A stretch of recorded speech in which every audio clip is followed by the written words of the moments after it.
Heart and Soul Broadcasting Services. My name is Lynette Manzini. Thank you very much for joining us this morning. And today we're going to begin with the Startup Corner. This program is brought to you every Monday, Wednesday, and Friday between 9 and 10 a.m.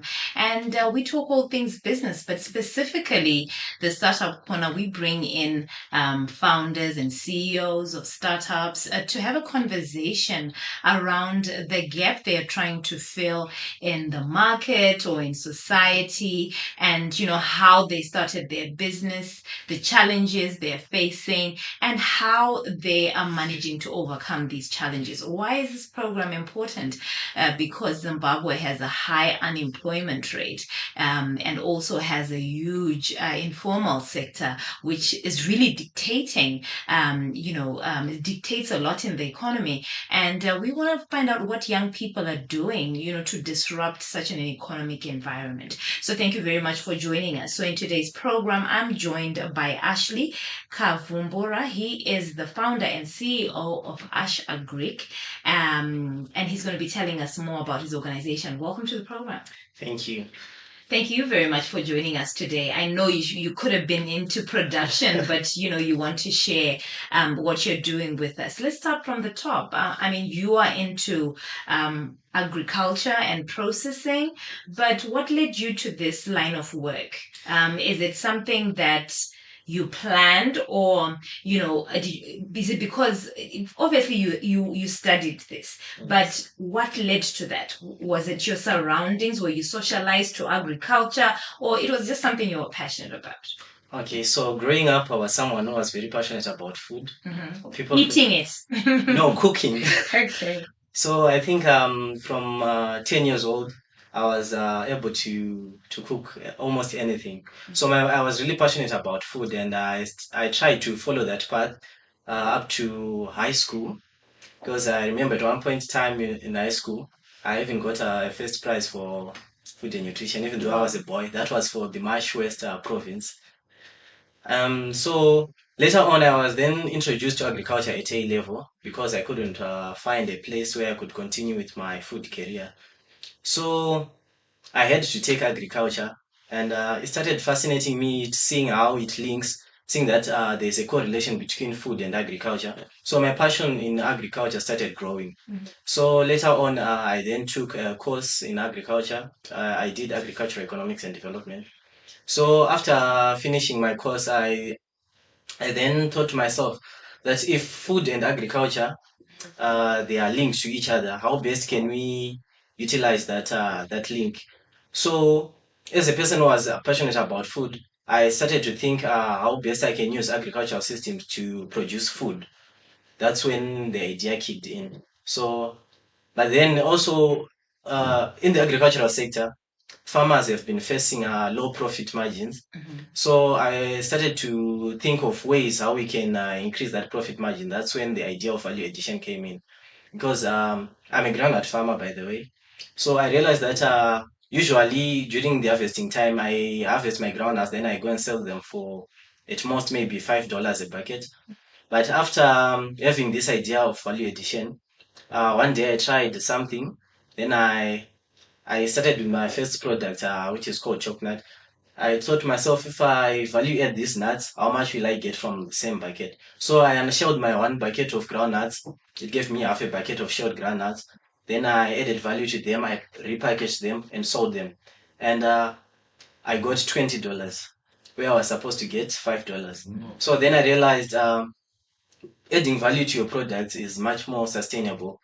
So that's the course I think most people should take when looking into agriculture, not just the conventional way. Certainly, because you were supposed to get $5 from that, but you ended up getting $20 from it, which is the value addition that the Minister of Industry is always talking about. Let's value add our products before we export or take them to the market, because it fetches you much more. So you have really grasped this concept. I think it's was it the desire of wanting more profit that brought you to this, or your love for food? But I'm not going to let you answer that. So how long ago was this when you came up with this idea?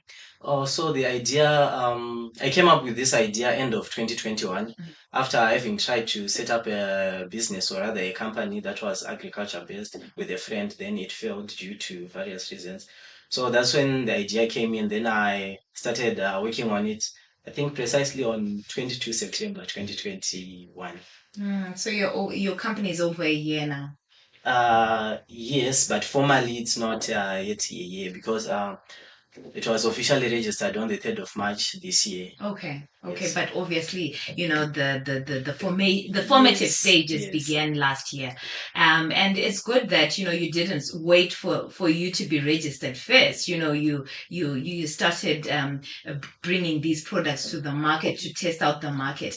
It's one thing to value add, but how has the market? Let's talk about the very first time you decided to add add value to the chocolate. I mean, to the nuts. How well did the market receive this product? To my surprise, they actually liked it more than I thought they would. So I was invited to this good food festival where I was invited as one of the exhibitors. So people who were coming to my stand were really amazed by the value addition on the nuts. They were like, we've never seen such a product. So that day, that product it sold out, and people So came. I hope you had enough packets. Unfortunately, according to the demand that came up that day, it seemed that I didn't have enough. So that's when I realized that no, sometimes we can sit with ideas which we think they are too subtle, but people really appreciate them and also want them out there. So after this product was accepted, what next happened? So I then thought nuts can not only be nuts, you can process them into peanut butter. So I started processing peanut butter, our original Dovi peanut butter. Then I also value added it and put garlic and ginger peanut butter. Also I have baobab peanut butter. Also I have moringa peanut butter. And we are still working on Really? some flavors. Garlic peanut butter? Yes. That's So interesting. I realized that those ones they are good for us adults because we know the nutritional value of it. But for kids, they won't like them a lot. So we are now working on banana flavored peanut butter and chocolate peanut butter for the kids. Really interesting. So, in case you're just joining us, you are tuned into Business First here on Heart and Soul Broadcasting Services. This is the Startup Corner, and I'm here in the studio with Ashley Kavumbura. He is the founder and CEO of Ash-Gric, and he's talking to us about his products and how his company and his products and how he has ventured into value addition and how his startup is making more profit from value addition. So, you went into a peanut butter, but I see we have baobab powder there. What else do we have? We have banana chips. We have teas. How did you get in just a year? You have all these products. So what I then realized is that people now these days they are becoming more health conscious. So people would ask, okay, you have this stuff. Do you also have this? Do you also have this? So I then started to incorporate and start adding some of our local traditional food. For example, the mealie meals. There's sorghum mealie meal. It's not mealie meal, sorghum meal, and Rio and Munga. So as people keep on asking about new products, we then think around those products. Some were even saying, we like this Rio, the finger millet, but how best can we encourage our kids to eat it? So that's it's an idea we're still working on, but very soon we'll be expecting another similar thing to cornflakes, but it will be like Rio flakes. Interesting. Yeah. I hope I'll be the first person to try out this product. Sure. And it's good that, what I'm also getting from you is it's important to listen to your customers. Customers you have come with peanuts, but no, you can't be selling the chocolate peanuts every day. Customers want variety and you are listening to the market. Let's talk about your raw materials. Where do you access them? And, are you guaranteed for quality? So, for example, in the in the groundnut value chain, I farm them myself. Okay. So it's from the farm to the harvesting to the processing to the packaging. So yes, I'm guaranteed of quality, and also of quantity because I control it. Okay. But for the other things, I'm still sourcing from other people, and I'm trying to connect with various suppliers so that in the instance of one supplier failing to supply, I can still have my supply coming in so that I don't make a shortfall on the customers or And the client side. customers. And the issue around financing, even the country is struggling, Struggling. to finance, certain sectors of the economy. How are you, how has your business managed to raise capital? Okay, so interestingly, to myself, I thought I would start when one day when I have saved some maybe $1,000 or so, but then I realized that day might never come. So I started with what I had. How long were you? At what stage did you say, I'm going to raise 1,000? And at what stage did you realize that that day might never come? Okay, so the dream of raising some capital started when I was trying to build a business with my friend. That was in 2021. But then after it failed, I kept on moving with that idea that I should raise capital to start something of my own.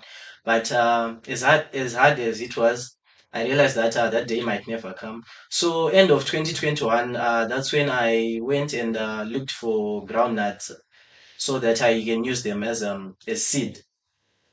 So I bought about 2 buckets, I think. Then I went to my farmland. Then I planted those groundnuts and until harvesting. Then that was my starting point. So after getting profit from my small sales, then I started to invest the money back into the business, bringing in new products, better packaging, and yeah. And that's how you raise your finances. And what I see from you is patience, because it's not a child's play to take your resources, go and buy inputs, and then, because you have a vision and you're saying, this is how I'm going to grow my business. And also using what you have. You already had farmland and you had a few resources. You didn't wait until you had 10,000. The time to start is now with what you have, which is the message that you're sending here. So, where do people get your products, and where do you see yourself in the next 5 years? So currently I'm operating from home. Mhm. So some people they prefer to come and collect from home, but we also deliver if you want For a us. charge, of course. Yes, if it's in town, we can deliver in town free of charge. Okay. But if it's outside of Harare CBD, we charge a fee of $2, Okay. delivery fee. Mhm. Yeah, and also people can get in touch with us. We've got social media pages. We've got Instagram and a Facebook page, which are all named as Ash-Gric. Okay. And also our email at ashgreek@gmail.com. So, but in the coming years, we see ourselves having a much bigger place, maybe closer to town, so that since it's a central place for everyone, so that everyone can access our services easily. What do you think the Ministry of Youth should do to assist young businesses like yours? Um, I think empowerment in terms of education. It might not be formal education per se, but just basic education on how you can utilize the resources around you.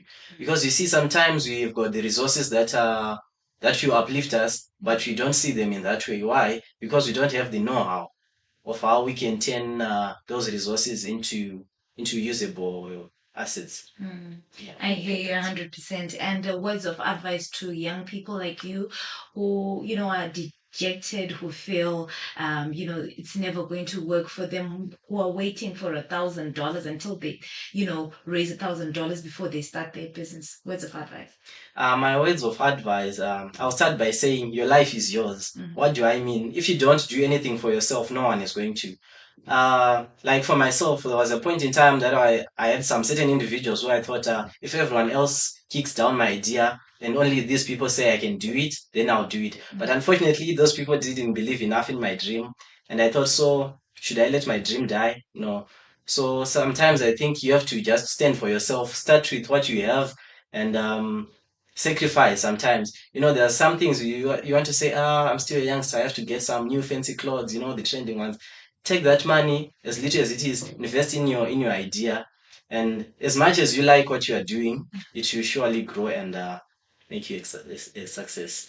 On that note, I'd like to thank you very much for joining us today. Thank you very much for having me today. So there you have it, viewers. That was Ashley Kavumbura. He is the founder and CEO of Ash-Gric, and he was talking to us about his organization, a farm an agri-processing organization, and how he started his business. And the words of advice is that the life is yours, and don't let other people kill your idea. You have to stand for what you believe in, and start with what you have, with where you are. So thank you very much for joining us for this edition of Business First here on Heart and Soul Broadcasting Services. My name is Lynette Manzini.